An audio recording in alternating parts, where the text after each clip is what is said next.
Hey guys, welcome back to another one of these videos. It's been a minute since I've done a video. I'm sorry. I've just been out of rotation. Kind of trying to focus on life itself more than anything. We're doing another lore reading video. This one's the Huntress. Let's get right into this. As soon as Anna was able to walk, her mother started teaching her how to survive a harsh, solitary life in the northern woods. Living such an extremely remote and dangerous area required skill and resilience. When sunlight became too dim for productive activities, they would take refuge in their house, a sturdy old cabin constructed to resist the toughest winters. Close to the hearth's warmth, Anna would rest in her mother's arms, surrounded by a few wooden toys and mats she had crafted for her, drifting off to sleep with stories and lullabies. She dreamt happy dreams, ignorant of the events that would soon change everything. Anna and her mother were stalking a great elk through the woods. They knew it was dangerous prey, but it had been particularly difficult winter, and they were almost out of food. The specter of starvation frightened them more than any forest creature.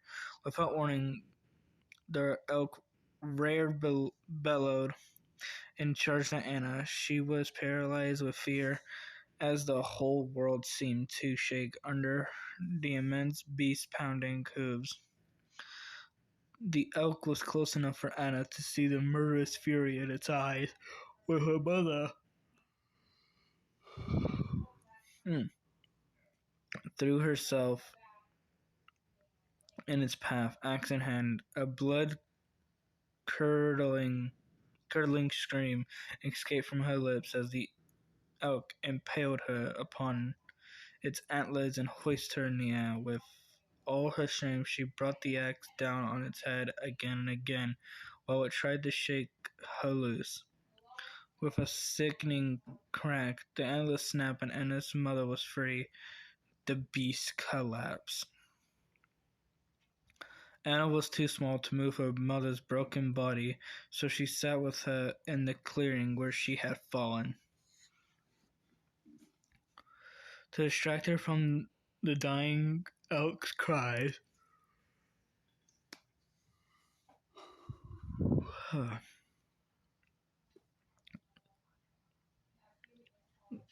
Anna's mother held her and hummed her favorite lullaby. They stayed like that, the huntress and the elk, getting quieter and colder, until Anna was alone in the silent forest. Eventually, she stood up and started a long walk back home. Still a child, she knew just enough about life in the frozen forest to survive. She followed her instincts and became one with the wild. She got older and stronger and practiced her hunt. As she grew into a dangerous predator, her humanity became a half-remembered dream.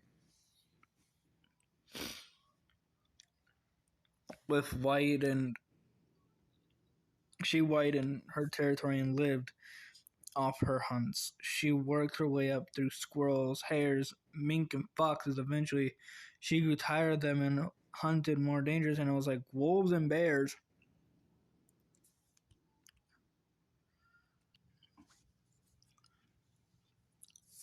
When unsuspected travelers came through her woods, she discovered her new favorite prey, humans. Unlucky souls who strayed into her territory were slaughtered like any other animal. She liked to collect their tools and colorful garments, especially toys when they were little ones. But she could never bring herself to kill the little girls. girls she would take back to her house deep in the woods. They were precious, and looking at them woke up something deep in her heart. She craved the closeness of a loved one, a child of her own. Among the pillaged wooden toys, dolls, and storybooks she couldn't read. This thing, by God, my phone is being slow.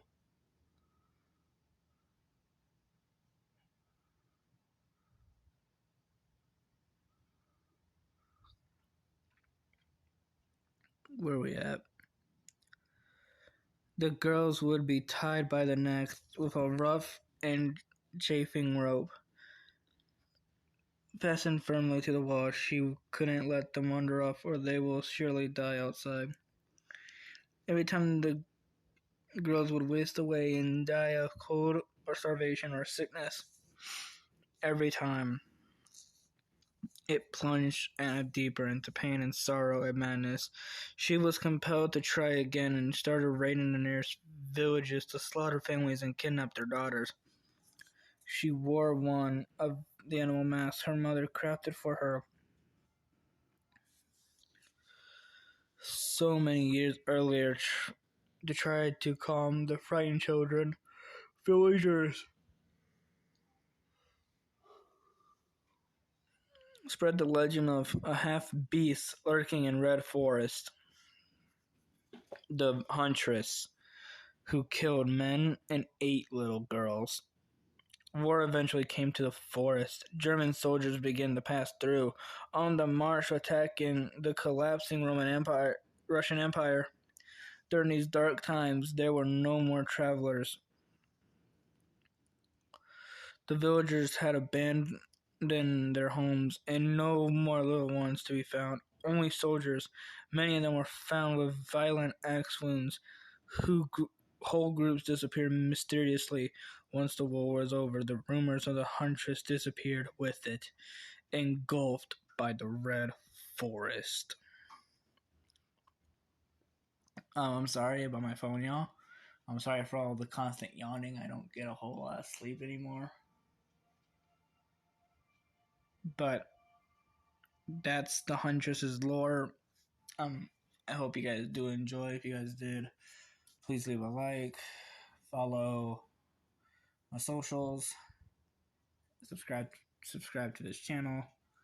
If you guys are interested in more, there's an entire playlist. I'll see y'all in the next video I post. Goodbye.